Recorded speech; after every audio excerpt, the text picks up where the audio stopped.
Hospital ఐసీయూలో ఉన్న ఒక వ్యక్తి దగ్గరికి తన భార్య వచ్చి ప్రమాదం నుండి బయటపడిన అతన్ని చూస్తూ సంతోషంగా ఇలా అంటూ ఉంటుంది కన్నీళ్లు పెట్టుకుంటూ, నిజంగా ఆ దేవుని దయండి, మీరు ప్రమాదం నుండి బయటపడ్డారు అని ఆ వ్యక్తిని చూస్తూ ఆవిడ అంటూ ఉండగా, లేదే ఇదంతా ఒక అమ్మాయి వల్ల అని జరిగింది గుర్తు తెచ్చుకుంటూ ఉంటాడు.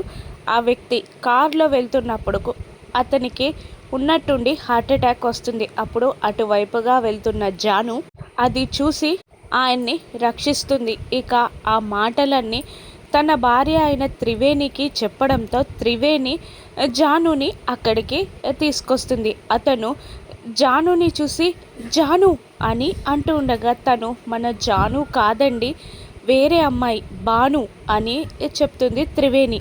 మళ్ళీ త్రివేణి జానుతో ఇలా అంటూ ఉంటుంది, ఇక నువ్వు దుబాయ్ వెళ్ళే వరకు మా ఇంట్లోనే ఉండాల్సిందే అని అంటూ ముగ్గురు కలిసి హాస్పిటల్ నుండి ఇంటికి వెళ్తారు. ఇక లోపలికి అడుగు పెట్టబోతున్న ఆ భార్యాభర్తల్ని జాను ఆపేసి, ఒక్క నిమిషం అంటూ తను ఇంట్లో అడుగుపెట్టి వెళ్ళి అతనికి దిష్టి తీయడానికి ఉప్పు మిరపకాయలు అన్నీ తీసుకొచ్చి దిష్టి తీసి బయటపడేస్తుంది.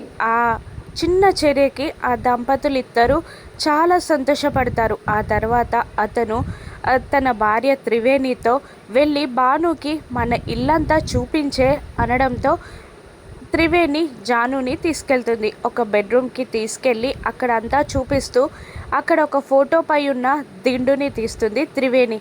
అది ఎవరిదో కాదు, ఫోటో లక్ష్మి. తన అమ్మ ఫోటో, లక్ష్మి ఫోటో అక్కడ ఎందుకుందా అని ఆశ్చర్యపోతుంది జాను. అసలు ఆ కథ ఏంటో రానున్న ఎపిసోడ్స్లో చూద్దాం. Thank you for watching.